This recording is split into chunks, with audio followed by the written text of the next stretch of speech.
पुरानगर भन्छ मङ्गोल भन्ने त कसरी जातीय भयो भन्छु कि म चाहिँ मङ्गोल भन्दाखेरि कुन अर्थले चाहिँ जातीय भयो ल मलाई भन नि त भन्छु मैले कसैले भन्दैन अब तपाईको उनीहरूले चाहिँ अब के अरे चाहिँ नि उसमा संविधानमै तपाईको आर्य भनेर लेख्न हुने हैन त्यो चाहिँ जातीय नहुने अब हामीले अब ल हामी मङ्गोल हो हामी मङ्गोल वर्णको मान्छे हो भनेर भन्दाखेरि चाहिँ जातीय हुने भनेपछि त अनि कति विभेद छ त यहाँले नि त्यही भएर यो चाहिँ तपाईको अलिकति हैन साथीभाइहरूले नि अलिकति अध्ययन गर्नमा एकदम जरुरी छ क्या तपाईलाई जानकारी छ कि छैन अब धादिङ बेसीमा पनि फेरि नयाँ पार्टीको गठन भयो नि कुन पार्टी संयुक्त नागरिक पार्टी भन्नेको त्यसको संयोजकले पनि हिजो मसँग भेटेर तपाईहरुको मङ्गोलको जातीय कुरा गर्छ भन्नुहुन्छ मैले कसरी जातीय हुन्छ वर्णको लडाई हो हाम्रो विभेद छ वर्णको विभेद छ त्यसको लडाई हो हाम्रो अनि जातको जातीय विभेद भयो भने अब जातीय कुरा गरेको हो भने अब तामाङले तामाङ कुरा गर्नु पर्थ्यो मगरले मगर कुरा गर्नु पर्थ्यो राईले राईको कुरा उठाउनु पर्थ्यो तर यसमा त्यो कुराहरू छैन हामीले त सबैको वर्णको जुन अघितको लागि सबैको वर्ण मङ्गोल हो भनिरहेको छ वर्णको कुरा गर्दैछ कसरी जातीय कुरा भयो भनेर चाहिँ भनिदिएको छु कि बुझेर पनि बुझ बुझाउँछ किनकि पेट पाल्नु छ अनि कति कुरा हामीलाई पनि अलिकति लोभ्याउने कुरा गरे जस्तो गर्छ के तर म चाहिँ अब पर म शून्य हुन चाहन्छु करोडौँ हुन चाहँदैन कि आफ्नो अस्तित्व बेचेर त्यस्तै पैसाको लोभ छ अथवा पदको लोभ छ भने जागिर खाने नि विदेश जाने अर्काको पछि लागेर हैन 2-4 पैसाको पछि लागेर गुलाम बन्न चाहिँ चाहदैन हैन हामी अब एउटा विचारले हिजो त्यो माओवादी एमाले कांग्रेस विभिन्न दलमध्येमा हैन अब त्यो परित्यागेर हाम्रो अस्तित्व के हो हामी चाहिँ के रहेछ भन्ने कुराहरु हामीले बुझेर पनि अब हामी चाहिँ तपाईको केसरी गर्दाखेरि त हामी त अब विशेष गरी त हामी मरोस बाँचुन्जेल मङ्गोल मरिसकेपछि त अब राख्ला नराख्ला त्यो आफ्नो ठाउँमा छ हैन तर हामी बाँचुन्जेल चाहिँ मङ्गोल हो के त ठाउँ त भोपाल रहेछ ल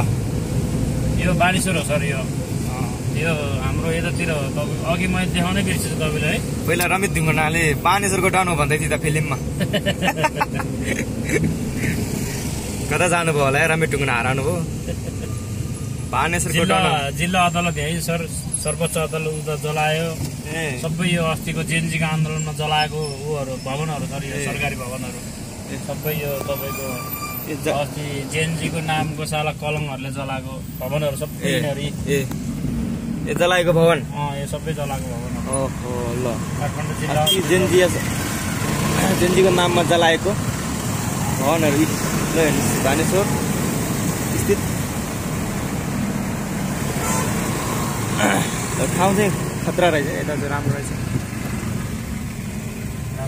यता हेर्दा त अलि विदेशको फिल भयो यो बस पार्कबाट चाहिँ ओहो ठिक छ राम्रो छ यतिको चाहिँ हुनुपर्ने क्या है हजुर देश भनेको चाहिँ ल राम्रै यो सर काठमाडौँ जिल्ला अदालत यही हो काठमाडौँ जिल्ला अदालत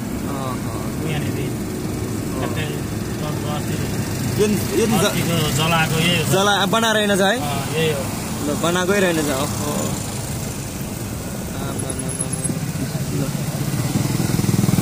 त्यो भवन पनि बनाएकै रहेनछ अस्ति जलाइदिएको है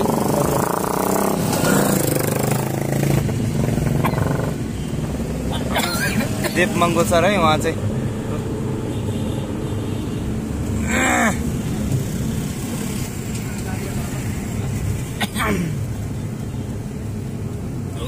काठमाडौँ जिल्ला अदालत जलायो सर्वोच्च अदालत जलायो सिंहदरबार जलायो सांसद भवन जलायो संसद भवन चाहिँ अगाडि आउँदैछ जेनजी भाइ बहिनीले जलाउनै सक्दैन कि तिनीहरूले जलाएको होइन नि जलाएको भनेको तपाईको त्यही हो कि एमाले माओवादी कांग्रेस यिनीहरू चाहिँ त्यो भित्रको मान्छे देखेर चाहिँ जलाएको हो कि सबै अहिले समातिरहेको त खोइ अब त्यो निर्दोषलाई समातिरहेको छ होइन जो तपाईँको जेएनजी हो त्यहीलाई चाहिँ समातिरहेको छ मेन मान्छेलाई समातेकै छैन क्या यिनीहरूको रणनीति भनेको नै तपाईँको कि खा कि घिच भने जस्तो कि होइन अब हाम्रो पार्टीमा आउने भए तँलाई समाउँदैन होइन भने तँलाई समाउन लाउँछु भन्ने एउटा धम्की पनि हुन सकिन्छ क्या त्यो कारणले गर्दा चाहिँ अब सब सतर्क भएर बस्नुपर्ने दिन आइसकेको छ मैले त भाइ बहिनीहरूले भने कि है एउटा आन्दोलन गर्न नजा है आन्दोलन गर्न जानु हुँदैन आन्दोलन गरेर देश बन्दैन यसो नगर है भनेको होइन कतिपय त आएर चाहिँ त्यो तपाईँको त्यो पुलिसको ट्राफिकको लुगा लाएछ है लाएर सामाजिक सञ्जालमा हालेको भए तिनीहरूलाई पनि समाउँथ्यो तर त्यो चाहिँ तिनीहरूले हालेन हाम्रै ग्रुप थियो कि एउटा त्यो ग्रुपमा हालेछ त्यसरी नहाल भनेर भनेको तर हालेन छ त्यही नै हाम्रो मैले त अब देशव्यापी रूपमा होइन अब जे होस् हामी यस्तो हो भनेर चाहिँ मैले प्रचार गरिराखेकै हुन्छ किनभने एक न एक दिन त्यो जनताले बुझ्लान् भन्ने आश छ क्या हेर्नु न यो ल्यान्ड क्रुजर हो यो गाडी यो पनि सरकारी गाडी नै होला यो ल्यान्ड क्रुजर हो यो अस्ति जेएनजीको आन्दोलनमा जलाएको गाडी होला कि यो त्यही हो सर यो जेएनजीको आन्दोलनमा जलाएको गाडी हो र यो महँगो गाडी हो ल्यान्ड क्रुजर भनेको त